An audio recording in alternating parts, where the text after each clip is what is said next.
श्री परमात्मने नमः।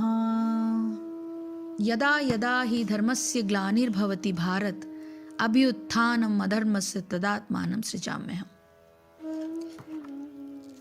यदा यदा, जब भी और जहाँ भी, ही यानी निश्चय ही, धर्मस्य धर्म की, ग्लानि हानि, भवति होती है, भारत हे भारतवंशी, अभ्युत्थानम प्रधानता, अधर्मस्य अधर्म की, तदा उस समय, आत्मानम अपने को, सृजामि प्रकट करता हूँ, अहम मैं।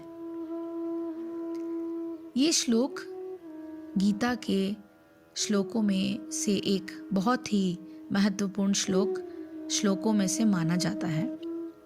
और इस श्लोक में स्वयं भगवान बताते हैं कि जब जब धर्म की हानि होती है, जहाँ कहीं भी धर्म नष्ट भ्रष्ट होता है, वहाँ उनका जन्म होता है। हे भरतवंशी, जब भी और जहाँ भी धर्म का पतन होता है और अधर्म की प्रधानता होती नजर आती है, तब तब मैं अवतार लेता हूँ। यहाँ पर भगवान के प्राकट्य का कोई नियम ना होते हुए भी भगवान कहते हैं कि जब भी धर्म की हानि हुई और अधर्म की वृद्धि हुई, तब तब सृष्टि में, जब जब भी सृष्टि में अव्यवस्था फैली, धर्म से तात्पर्य किसी मत विशेष, संप्रदाय विशेष या कृत्य विशेष से नहीं है। धर्म वो शक्ति है जिसके धारण करने से मानवता और सुव्यवस्था का बाधा रहित परिपालन हो सके। यहाँ पर एक शब्द आया है, सृजामि। सृजामि का मतलब है, ये शब्द जो है बहुत महत्वपूर्ण है और सृजामि सृष्टि के अर्थ में नहीं प्रयुक्त हो सकता, क्योंकि पिछले श्लोक के अनुसार भगवान के स्वरूप या शरीर की सृष्टि नहीं होती, क्योंकि उनके सारे स्वरूप शाश्वत रूप से विद्यमान रहने वाले हैं। अतः सृजामि का अर्थ है कि भगवान स्वयं यथारूप में प्रकट होते हैं। यद्यपि भगवान कार्यक्रम के अनुसार, अर्थात ब्रह्मा के एक दिन में 7वें मनु के 28वें युग में द्वापर के अंत में प्रकट होते हैं, किंतु वे इन नियम का पालन करने के लिए बाध्य नहीं हैं, क्योंकि वे स्वेच्छा से कर्म करने के लिए स्वतंत्र हैं। अतः जब भी अधर्म की प्रधानता तथा धर्म का लोप होता हुआ दिखाई पड़ता है, तो वे स्वेच्छा से प्रकट होते हैं। धर्म के नियम वेदों में दिए हुए हैं और यदि इन नियमों के पालन में कोई त्रुटि आती है तो मनुष्य अधार्मिक हो जाता है। श्रीमद् भागवत में बताया गया है कि ऐसे नियम भगवान के नियम हैं। केवल भगवान ही किसी धर्म की व्यवस्था कर सकते हैं। वेद भी मूलतः ब्रह्मा के हृदय में से ही भगवान द्वारा उच्चारित माने जाते हैं। अतः धर्म के नियम भगवान के प्रत्यक्ष आदेश हैं। धर्म तु साक्षात् गवत प्रणीतम। भगवत गीता में आद्योपांत इन्हीं नियमों का संकेत है। वेदों का उद्देश्य परमेश्वर के आदेश के अनुसार ऐसे नियमों की स्थापना करता है और गीता के अंत में भगवान स्वयं आदेश देते हैं कि सर्वोच्च धर्म उनकी ही शरण ग्रहण करना है। वैदिक नियम जीव को पूर्ण शरणागति की ओर अग्रसर कराने वाले हैं और जब भी असुरों द्वारा इन नियमों में व्यवधान आता है, तभी भगवान प्रकट होते हैं। श्रीमद् भागवत पुराण से हम जानते हैं कि बुद्ध कृष्ण के अवतार हैं, जिनका श्रीमद् भागवत पुराण से हम जानते हैं कि बुद्ध कृष्ण के अवतार हैं, जिनका प्रादुर्भाव उस समय हुआ जब भौतिकवाद का बोलबाला था और भौतिकवादी लोग वेदों को प्रमाण बनाकर उनकी आड़ ले रहे थे। यद्यपि वेदों में विशिष्ट कार्यों के लिए पशु बलि के विषय में कुछ सीमित विधान थे, किंतु आसुरी प्रवृत्ति वाले लोग वैदिक नियमों का संदर्भ दिए बिना पशु बलि को अपनाए हुए थे। भगवान बुद्ध ने इस अनुचार को रोकने तथा अहिंसा के वैदिक नियमों की स्थापना करने के लिए रूप लिया। अतः भगवान के प्रत्येक अवतार का विशेष उद्देश्य होता है और इन सबका वर्णन शास्त्रों में हुआ है। यह तथ्य नहीं है कि केवल भारत की धरती में भगवान अवतरित होते हैं। वे कहीं भी और किसी भी काल में इच्छा होने पर प्रकट हो सकते हैं। वे प्रत्येक अवतार लेने पर धर्म के विषय में उतना ही कहते हैं जिनका कि उस परिस्थिति में जन समुदाय विशेष समझ सके, लेकिन उद्देश्य एक ही रहता है, लोगों को ईश भावना भावित करना तथा धार्मिक नियमों के प्रति आज्ञाकारी बनाना। कभी वे स्वयं प्रकट होते हैं तो कभी अपने प्रामाणिक प्रतिनिधि को अपने पुत्र या दास के रूप में भेजते हैं या वेश बदलकर स्वयं ही आ जाते हैं।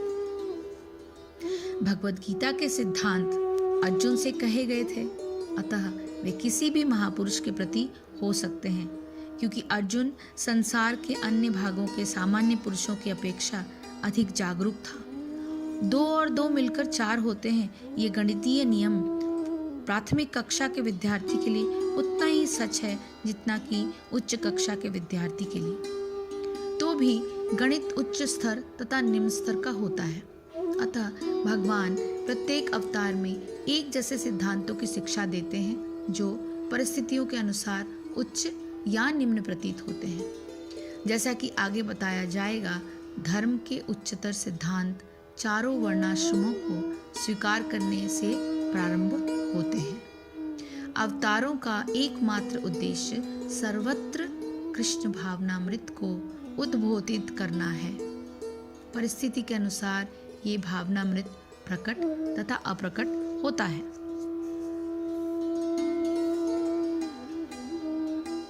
इसी बात को आगे बढ़ाते हुए भगवान आगे के श्लोकों को वर्णन कर रहे हैं। परित्राणाय साधूनां विनाशाय च दुष्कृतां धर्म संस्थापनार्थाय संभवामि युगे युगे।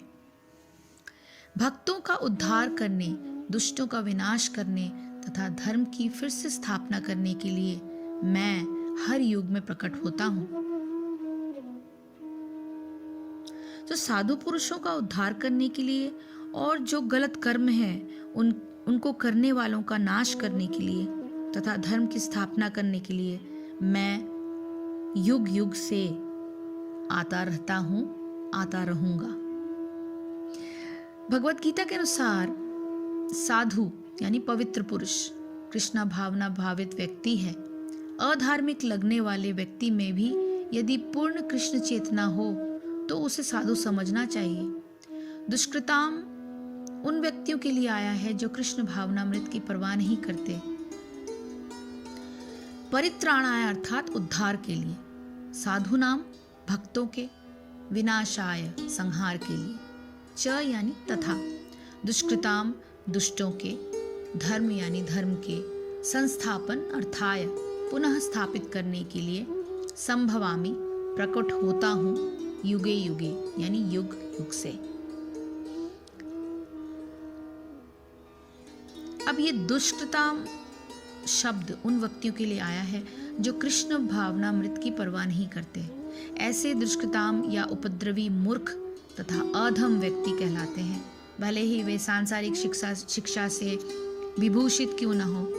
इसके विपरीत यदि कोई 100% कृष्ण भावनामृत में लगा रहता है तो वह विद्वान या सुसंस्कृत न भी हो, फिर भी वो साधु माना जाता है। जहाँ तक अनिश्वरवादियों का प्रश्न है, भगवान के लिए आवश्यक नहीं है कि वे इनके विनाश के लिए उस रूप में अवतरित हो जिस रूप में वे रावण तथा कंस का वध करने के लिए हुए थे। भगवान के ऐसे अनेक अनुचर हैं जो असुरों का संहार करने में सक्षम हैं, किंतु भगवान को अपने उस निष्काम भक्तों को तुष्ट करने के लिए विशेष रूप से अवतार लेते हैं जो असुरों द्वारा निरंतर तंग किए जाते हैं।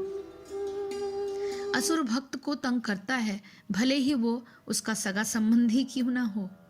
यद्यपि प्रहलाद महाराज हिरण्यकश्यपु के पुत्र थे, किंतु तो भी वे अपने पिता द्वारा उत्पीड़ित थे। इसी प्रकार कृष्ण की माता देवकी यद्यपि कंस की बहन थी, किंतु उन्हें तथा उनके पति वासुदेव को इसलिए दंडित किया गया था क्योंकि उनसे कृष्ण को जन्म लेना था। अतः भगवान श्री कृष्ण मुख्यतः देवकी के उद्धार के लिए प्रकट हुए थे, कंस को मारने के लिए नहीं। किंतु वे दोनों कार्य एक साथ संपन्न हो गए। अतः ये कहा जाता है कि भगवान भक्त का उद्धार करने तथा दुष्ट असुरों का संहार करने के लिए विभिन्न अवतार लेते हैं। कृष्णदास कविराज कृत चैतन्य चरितामृत के कुछ श्लोक। सृष्टि हेतु एई मूर्ति प्रपज्ञे अवतारे, से ईश्वर मूर्ति अवतार नाम धरे। मायातीत परम वयो में सबार अवस्थान, विश्वे अवतरी धरे अवतार नाम। अवतार अथवा ईश्वर का अवतार भगवत धाम से भौतिक प्राकट्य हेतु होता है। ईश्वर का वह विशिष्ट रूप जो इस प्रकार अवतारित होता है अवतार कहलाता है। ऐसे अवतार भगवत धाम में स्थित रहते हैं। जब वे भौतिक सृष्टि में उतरते हैं तो उन्हें अवतार कहा जाता है। अवतार कई तरह के होते हैं, या पुरुषावतार, गुणावतार, लीलावतार, शक्त्यावेश अवतार, मनवंतर अवतार तथा युगावतार। इन सब का इस ब्रह्मांड में क्रम के अनुसार अवतरण होता है, किंतु भगवान श्री कृष्ण आदि भगवान हैं और समस्त अवतारों के उद्गम हैं।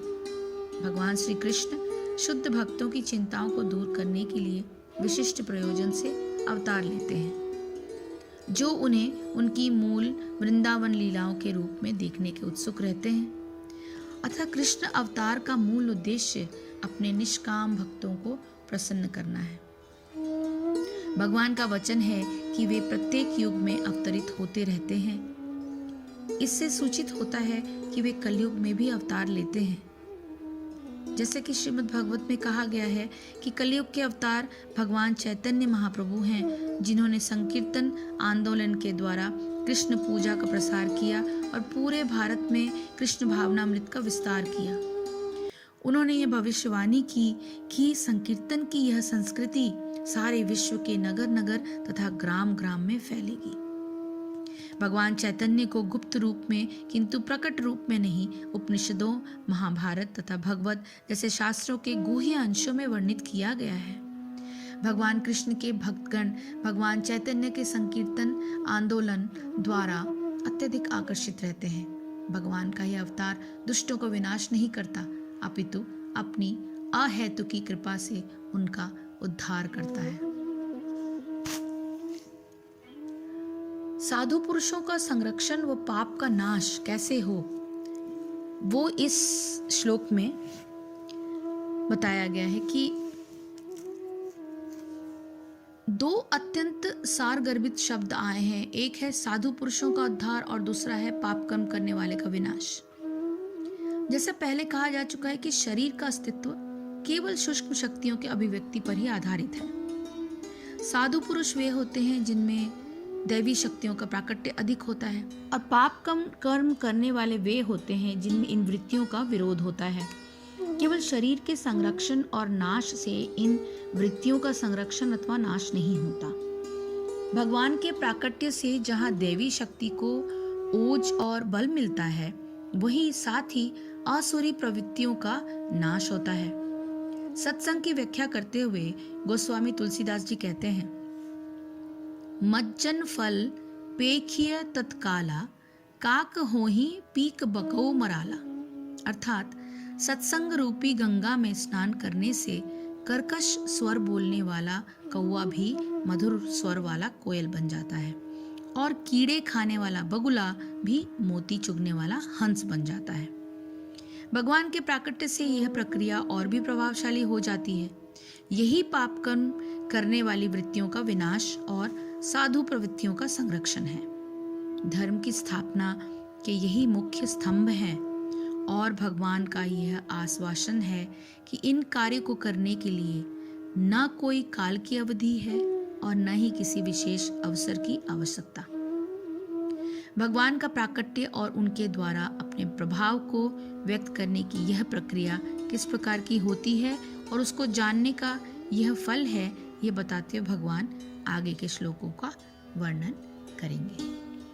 हरे कृष्ण कृष्ण कृष्ण हरे हरे, हरे राम राम राम हरे हरे। जय श्री कृष्ण, जय गुरुदेव।